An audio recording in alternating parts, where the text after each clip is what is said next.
பரபரப்பான அரசியல் சூழல்ல நடுவுல இன்னொரு பிரச்சனையும் பெருசா ஓடிட்டு இருந்துச்சு.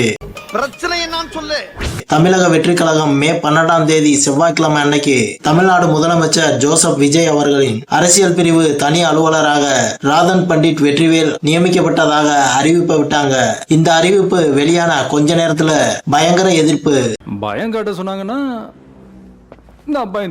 சட்டசபையில நம்பிக்கை வாக்கெடுப்பு நடந்துகிட்டு இருக்கும் போது வன்னி அரசு பிரேமலதா விஜயகாந்த்னு வரிசையா சட்டப்பேரவையிலேயே பலரும் பணி நியமனத்துக்கு எதிர்ப்பு தெரிவிக்கிறாங்க. இதுல பிரேமலதா விஜயகாந்த் அவர் இந்த உலகத்துக்கு ஏதோ ஒரு முக்கிய செய்தி சொல்ல வராரு, அவர் கொஞ்சம் சொல்ல விடுங்க.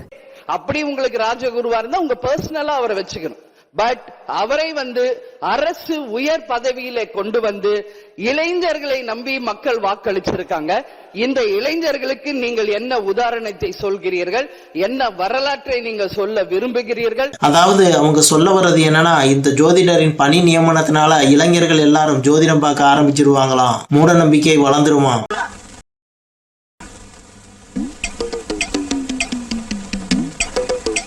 பிரேமலதா அவர்களே, உங்கள் தம்பிங்கிறதுக்காக சுதீஷ் அவர்களுக்கு உங்கள் கட்சியில முக்கிய பொறுப்பு கொடுத்திருக்கீங்க, அது மட்டும் சரியா? சொந்தக்காரனுக்கு கொடுக்கலாம், சோசியக்காரனுக்கு கொடுக்க கூடாதா அப்படின்னு நான் கேட்கலைங்க, தமிழக வெற்றி கழக தொண்டர்கள் கேட்டாங்க. உங்க அம்மா சத்தியமா? எதிர்கட்சிகளிடம் இருந்து இப்படி பல விமர்சனங்கள் வந்த நிலையில தாவேகாவுடைய நம்பிக்கையான கூட்டணி கட்சியாக மாறி இருக்கிற காங்கிரஸில் இருந்து ஜோதிமணி எம்பி அந்த பணி நியமனத்துக்கு எதிர்ப்பு தெரிவிச்சாங்க. என்ன ஆர்த்தி எடுத்து ஆஃப் ஆயிட்டீங்க? இன்னும் ஒரு சுத்து பாக்கி இருக்கு. ஏங்க சுத்துங்க. சுத்துறேன். இவ்வளவு எதிர்ப்பு வருது, இத்தனை பேர் எதிர்ப்பு தெரிவிக்கிறாங்க. இவங்களுக்கு தாவேகா தலைவர் முதல்வர் விஜய் அவர்கள் என்ன பதில் சொன்னார் தெரியுமா? எதுவுமே சொல்லல.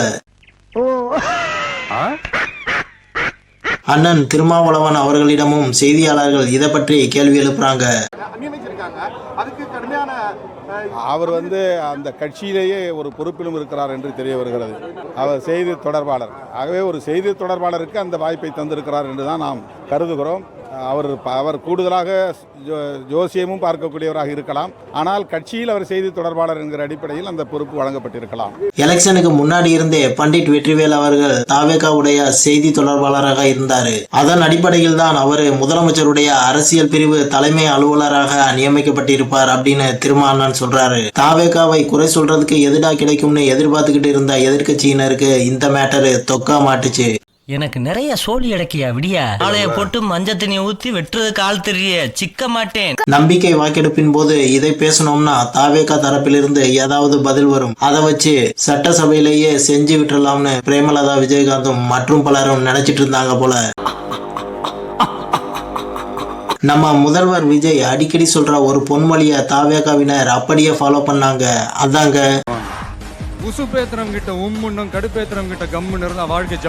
சென்னை உயர் நீதிமன்றத்திலும் ஜோதிடர் நியமனத்தை எதிர்த்து வழக்குகள் தொடரப்பட்டுச்சு. தாவேகாவை ஆதரிக்கும் சில பேர்கிட்ட இருந்தும் கூட எதிர்ப்புகள் வந்தவுடனே அடுத்த சில மணி நேரத்திலேயே எதிர்ப்பு தெரிவித்தவர்களுடைய வார்த்தைக்கு மரியாதை கொடுத்து பண்டிட் வெற்றிவேல் அவர்களுக்கு வழங்கப்பட்ட பணி நியமனத்தை நியமிக்கப்பட்ட 24 மணி நேரத்துக்குள்ள தாவேகா அரசு கேன்சல் பண்ணிட்டாங்க. உங்கள மாதிரி மனுஷன்லாம் இருக்கனாலதான் கொஞ்சமாச்சும் மழை பெய்யுது.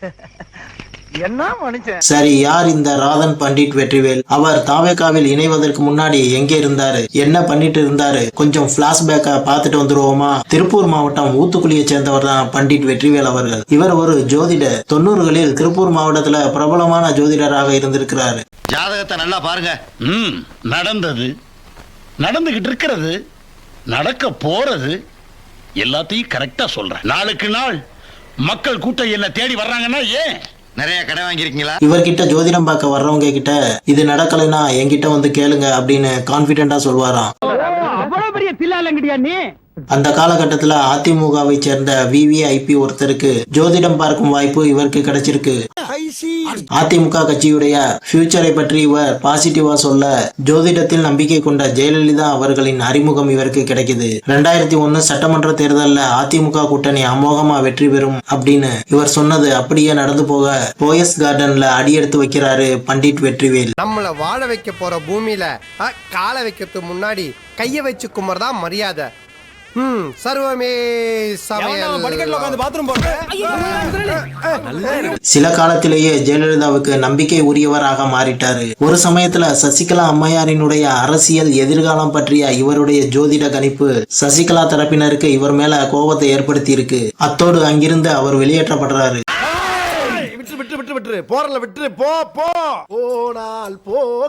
அதன் பிறகு போயஸ் கார்டன்ல இவருக்கு கதவு திறக்கப்படல. விக்கிரவாண்டி மாநாட்டுக்கு பிறகு தாவேகா தலைவர் விஜய் அவர்கள் கிட்ட அறிமுகமாகிறாரு பண்டிட் வெற்றிவேல்.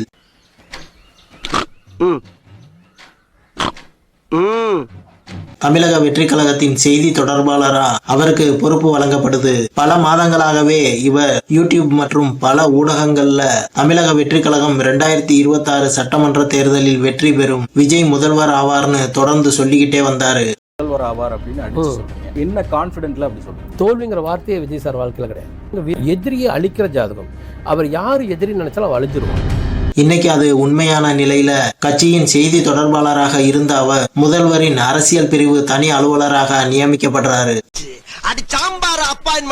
இதுதான் நடந்தது. ஒருவர் செய்யும் தொழிலை வச்சு அவர் அரசியல்லையோ மக்கள் பணியிலேயோ ஈடுபடக்கூடாது என்று சொல்லுவது தவறு. பல அரசியல்வாதிகள் தனிப்பட்ட முறையிலேயோ பினாமிகள் மூலமாகவோ பல தொழில்களை செய்துட்டு வர்றாங்க. ஜோதிடர் அரசு பணியில் அமர்த்தப்படுவதால மூட நம்பிக்கை வளரும்னு சொல்ற இவங்க நாமினேஷன் தாக்கல் பண்றதுக்கு நல்ல நேரம் பார்க்க ஜோசியர் கிட்ட தான் போறாங்க.